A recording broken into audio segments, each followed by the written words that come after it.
milk toast. Now with your left hand, reach out and grab your nose. Say yeah, do a high five with your friend. Up high, down low, too slow, let's go.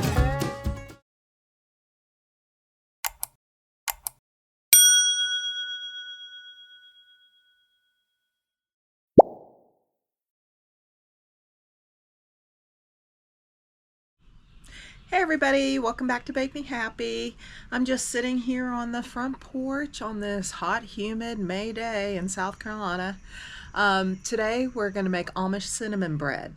Very easy bread to make, comes together quickly, and it's so moist and so good, and I get a lot of compliments on this. So enjoy the video, like, share, subscribe, and let's get to it. So here we're going to cream together some butter and some sugar and some eggs. So I took 2 cups of sugar and 1 cup of softened butter. You can use salted or unsalted. I use salted here. It doesn't change the flavor of the bread. There's no salt in this recipe, so I just went ahead and used salted butter just to kind of cut the sweetness. And I'm going to cream this together until it's all combined and add my eggs. And then I'm going to scrape down the sides, make sure all the butter is incorporated. While this is creaming together, I mixed my dry ingredients together, which was 4 cups of flour and 2 teaspoons of baking soda, and I just whisked that together in a separate bowl. And then in another separate bowl, I made the cinnamon sugar mixture, and that's 2/3 cup of sugar and 2 teaspoons of cinnamon. And you're going to divide it because this recipe makes 2 loaves of the Amish cinnamon bread, and you're going to split that cinnamon sugar in half so you can do half on one loaf and half on the other. So I got it mixed down, give it a quick mix. I'm going to add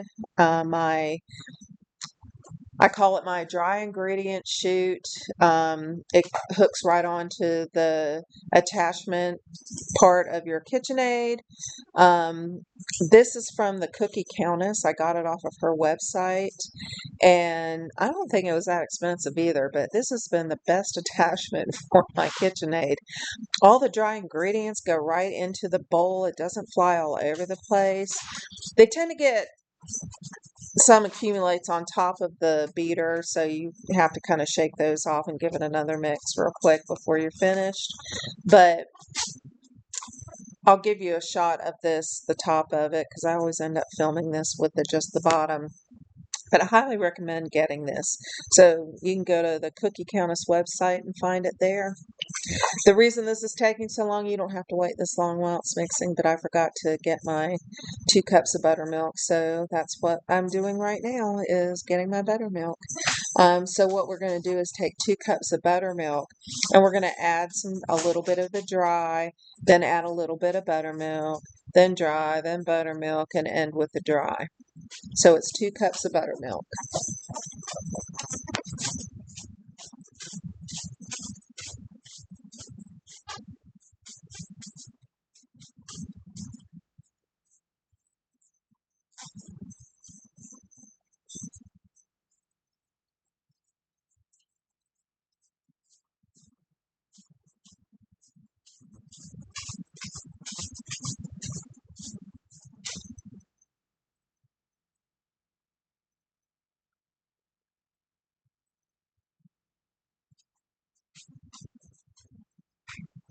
And we'll mix this until it's nice and combined and smooth. I wouldn't overmix it. You don't want it airy, but just until it's nice and smooth. It's a thickish batter. It's not going to be runny like cake batter.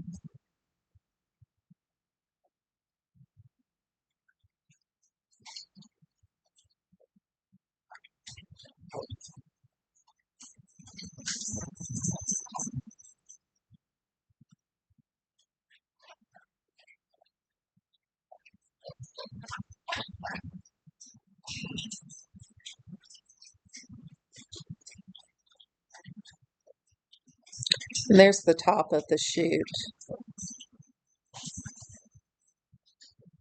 I always just show you the bottom, so I just wanted to give you a little shot of the top. I tap the sides of it when I'm finished just to make sure all the ingredients have fallen through.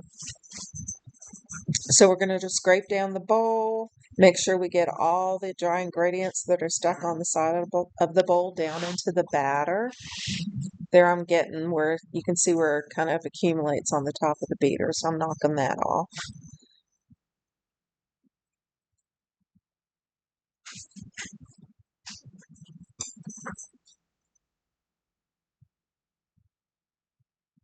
Give it a quick mix so it's all incorporated. And then what I did was I took my loaf pans, sprayed them with some nonstick vegetable spray, and then lined them with some parchment paper. Here I'm putting half of the cinnamon sugar.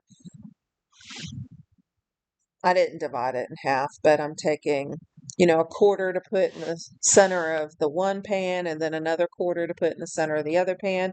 And then we take the rest of the batter, put it on top. I'd put half the batter in cinnamon sugar, then put the other half on top of that. And then we're going to sprinkle the rest of the cinnamon sugar evenly on both of these loaves.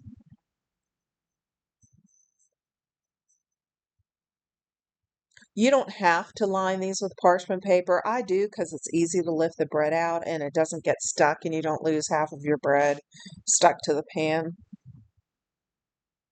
And I just take a long strip, put it in, and then make another strip lengthwise and put it in so it doesn't stick to the ends.